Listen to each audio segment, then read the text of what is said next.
Bem-vindo ao curso de Precauções de Isolamento baseado nas vias de transmissão. Nesta sessão, vamos abordar os seguintes temas: a transmissão das infecções associadas aos cuidados de saúde, o que é um hospedeiro suscetível, a infecção e os fatores intrínsecos e extrínsecos, o que é um isolamento protetor e de contenção, o que são as precauções básicas de controle de infecção associadas às precauções baseadas nas vias de transmissão, do contacto, as cutículas, a via aérea e alguns casos clínicos. Como objetivos desta sessão, temos que conhecer as precauções de isolamento baseadas nas vias de transmissão, contribuir para a prevenção da infecção associada aos cuidados de saúde, minimizar comportamentos de risco e promover cuidados seguros. A transmissão da infecção ocorre a partir de uma fonte ou reservatório de micro-organismos que, através de uma via de transmissão, conseguem aceder a um hospedeiro suscetível. Nas instituições de saúde, as principais fontes potenciais são as pessoas, os doentes, os profissionais ou as visitas. O ambiente, os objetos e os equipamentos podem também constituir um reservatório de micro-organismos. Os agentes mais comuns são as bactérias, mas também podem ser vírus, fungos e raramente parasitas. Para a decisão terapêutica é muito importante saber se estamos perante uma infecção ou colonização. No entanto, para a implementação de medidas de isolamento a adotar são as mesmas porque existe sempre o risco de transmissão. É considerado como hospedeiro suscetível o doente que tem mais de 65 anos, que tem imunossupressão, que tem alguma doença subjacente severa ou debilitante, como o HIV, diabetes, neoplasia ou uma doença crónica, os procedimentos cirúrgicos invasivos, o doente que tem dispositivos médicos relevantes, como o tubo endotraqueal, os catéteres vasculares ou urinários, a pele não íntegra, seja por úlceras crónicas ou agudas, o internamento em cuidados intensivos, o doente que está sob antibiótico nos últimos 6 meses e o doente malnutrido. A origem da infecção pode ser endógena ou exógena. O doente pode ser infectado por seus próprios micro-organismos, infecção endógena, ou por agentes que são adquiridos por via externa, fonte exógena.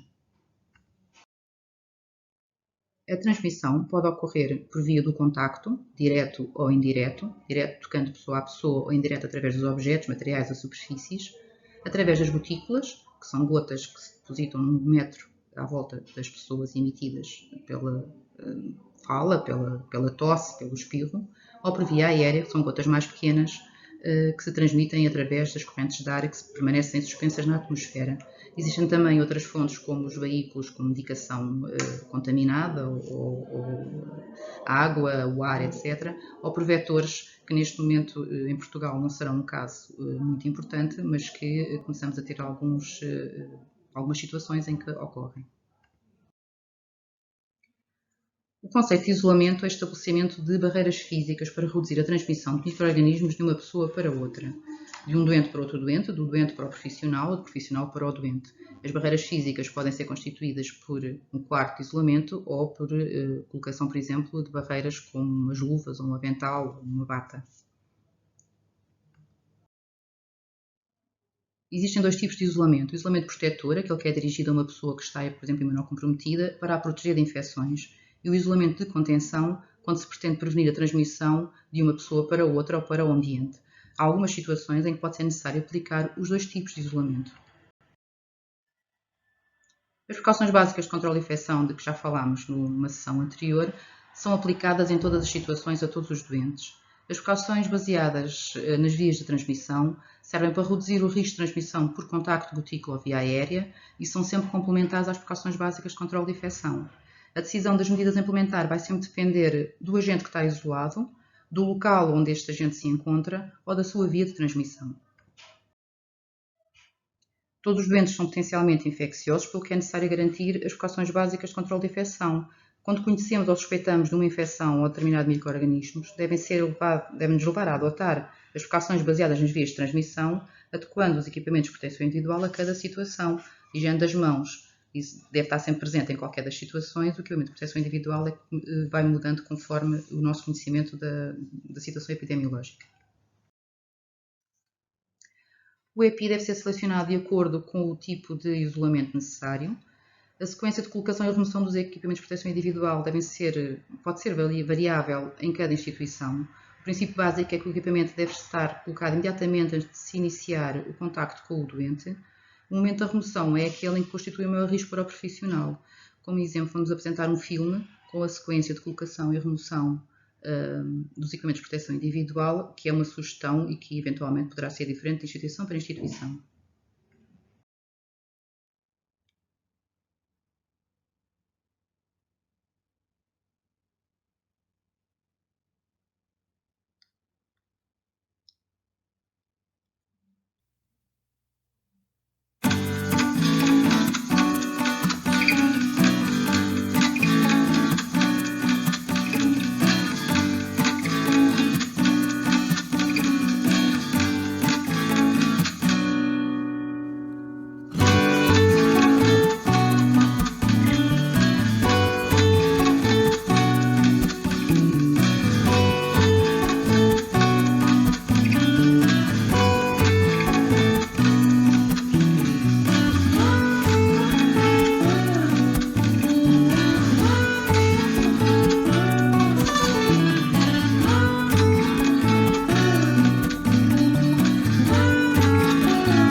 Vamos falar agora de cada uma das precauções de isolamento. No isolamento de contacto, é importante fazer a avaliação de risco de infecção do doente, se tem risco de transmissão de infecção ou de aquisição de infecção.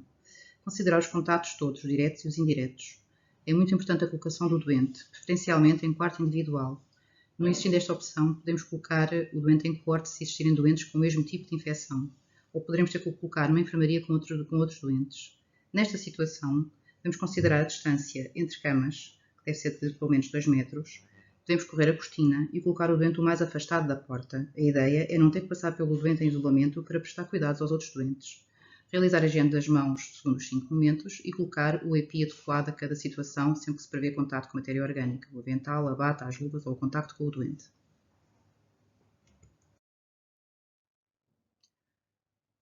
A precauções de isolamento baseado na via das gotículas, temos presente que as gotículas são superiores a 5 microns. São gotículas que são pesadas, que se depositam 1 metro à volta das pessoas quando são emitidas. São emitidas durante a tosse, o espirro, a conversação ou em procedimentos da via respiratória ou através de objetos contaminados que entraram em contato com esta via. Estas gotículas não permanecem em suspensão no ar, depositam-se também nas superfícies, daí que possa também estar associada às gotículas a necessidade de isolamento de contacto. Podem atingir as mucosas ocular, nasal e oral e esta à porta de entrada no hospedeiro suscetível e existe risco de transmissão em procedimentos a menos de 1 metro de distância do doente. O profissional tem que estar protegido. No isolamento de gotículas é importante fazer também a avaliação do risco de infecção, como fizemos anteriormente. Pensar sempre que as gotículas estão associadas ao isolamento do contacto. A colocação deste doente deve ser desejável, mas não obrigatório, em quarto individual, por coortes, sobretudo em situações de sazonalidade ou pandémicas. E se colocados na enfermaria com outros doentes, devemos manter a distância entre camas dos 2 metros, correr a cortina aqui, que constitui também barreira física, e colocá-lo na mesma mais afastado da porta. Importante a higiene das mãos nos contactos com o doente, a colocação dos equipamentos de proteção individual, devemos dar privilégio à máscara cirúrgica e o avental, a bata ou as luvas, considerando o isolamento de contacto. A máscara de proteção respiratória FFP2 só deve ser colocada em procedimentos que geram aerossóis, nomeadamente na abordagem da via aérea, e deve ser associada à proteção ocular para evitar a deposição das gotículas nas mucosas do profissional. O doente que está em isolamento de gotículas só deve sair do quarto quando absolutamente necessário. Quando sair do quarto, deve usar também ele máscara cirúrgica, desde que a situação clínica o permita. Ele deve ser ensinado a realizar a etiqueta respiratória, a tossir para a parte interior do braço, para conter as secreções em um papel descartável e fazer a higiene das mãos. Deve ser facilitado o acesso ao doente também à solução antisséptica de base alcoólica para a higiene das mãos. E deve haver comunicação verbal e escrita entre as equipas e também com os familiares e com o doente para que toda a gente cumpra as mesmas regras. No isolamento por via aérea falamos de partículas que têm dimensões inferiores a 5 microns. São micro-organismos que ficam suspensos no ar e que podem ser dispersos a grandes distâncias, nomeadamente através das correntes de ar. No doente que está em isolamento por via aérea, é importante fazer a avaliação do risco de transmissão de infecção, sobretudo. Pensar que o contacto aqui tem uma importância relativa também por posição nas superfícies que podem ser a maiores distâncias. O doente deve ser obrigatoriamente colocado em quarto individual, sob pressão negativa, num quarto que tenha 6 a 12 renovações de ar por hora. A porta deve permanecer fechada e depois do doente sair deve ficar em pausa durante 30 minutos a 1 hora para haver circulação do ar e a renovação do ar da sala. Para estes doentes é importante realizarmos não apenas a higiene das mãos, utilizarmos proteção da nossa árvore respiratória através da utilização de equipamento de proteção individual adequado, uma máscara FFP2, a gestão adequada dos resíduos, a medida de controle ambiental através da limpeza e descontaminação das superfícies, as precauções no transporte do doente infectado, fazer ensino ao doente e à família sobre as precauções que têm que tomar, os registros para a melhor continuidade dos cuidados e estas doenças são habitualmente notificação obrigatória através do sistema SINAV.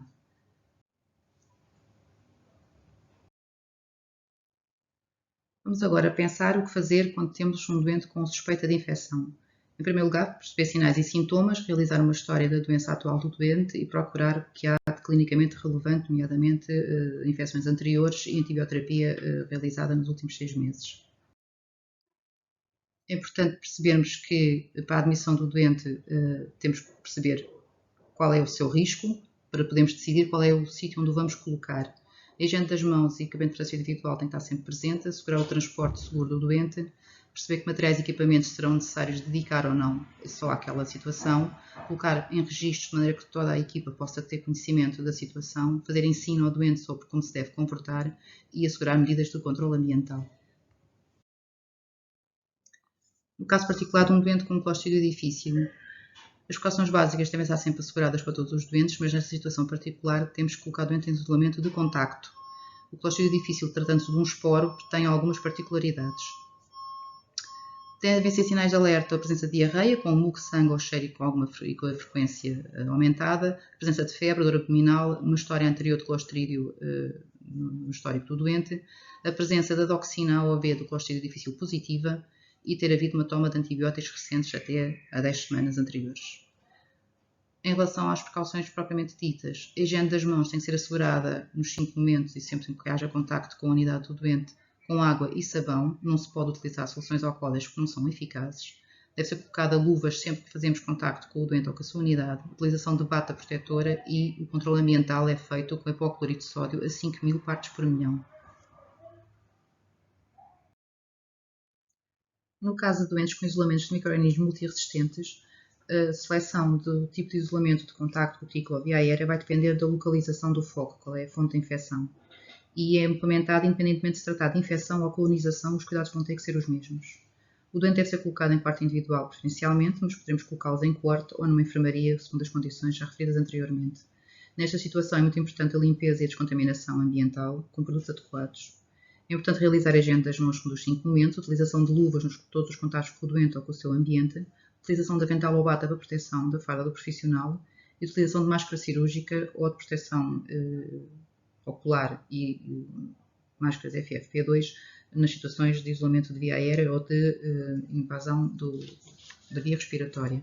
No caso dos isolamentos de entobacteriáceas resistentes aos carbapenems, as precauções de contacto devem ser mantidas até 1 ano após o primeiro isolamento.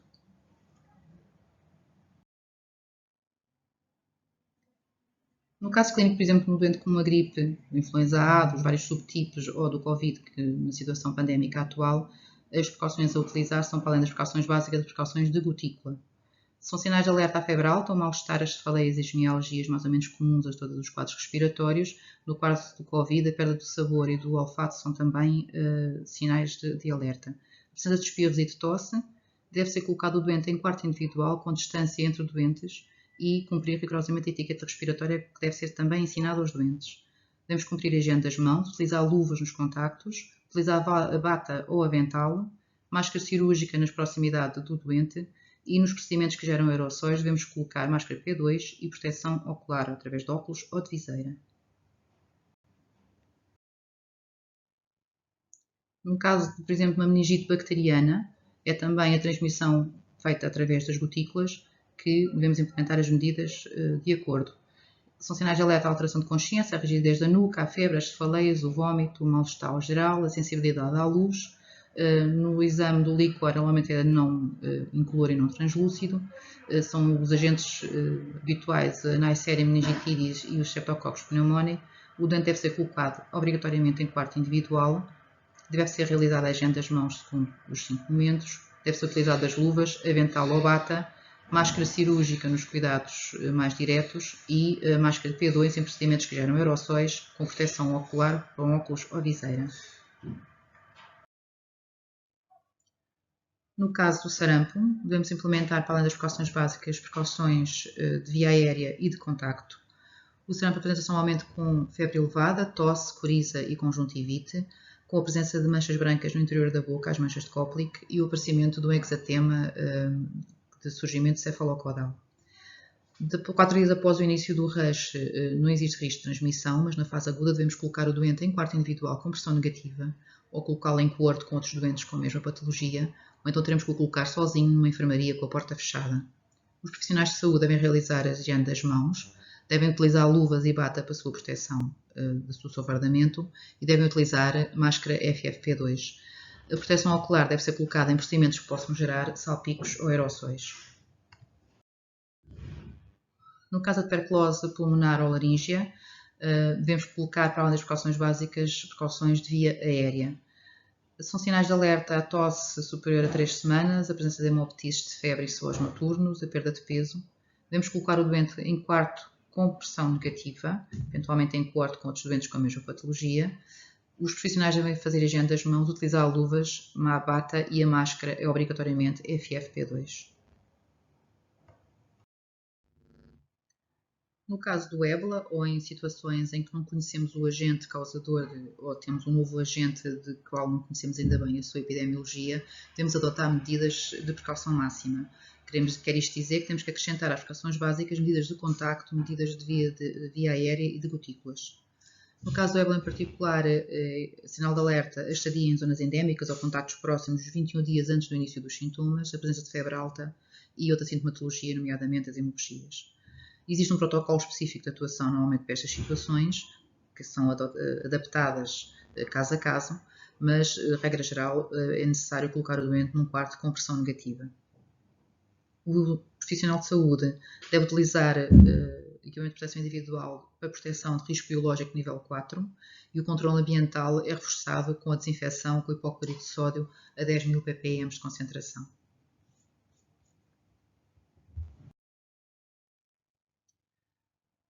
São princípios gerais das precauções de isolamento baseadas nas vias de transmissão, que o isolamento protetor exige um quarto individual. Nos outros isolamentos, a avaliação individual e caso a caso, conforme a situação clínica, vai determinar qual é que será a solução adotada. Temos de ter em conta não apenas o quadro clínico, mas também a estrutura física da instituição de saúde. Muitas vezes não existem quartos de isolamento. O micro-organismo pode ter mais do que uma via de transmissão e, portanto, poderá haver necessidade de associar estratégias de isolamento das várias vias de transmissão. Nos doentes com isolamento multiresistentes, devemos ter em atenção que deve ser o último a ser cuidado, desde que a sua situação clínica o permita. Nas situações em que o doente necessite sair para exames ou procedimentos, é também importante que o local de destino seja informado das precauções que estão a ser implementadas, de modo a que possam também programar o doente e implementar também as medidas necessárias de proteção dos profissionais e do ambiente.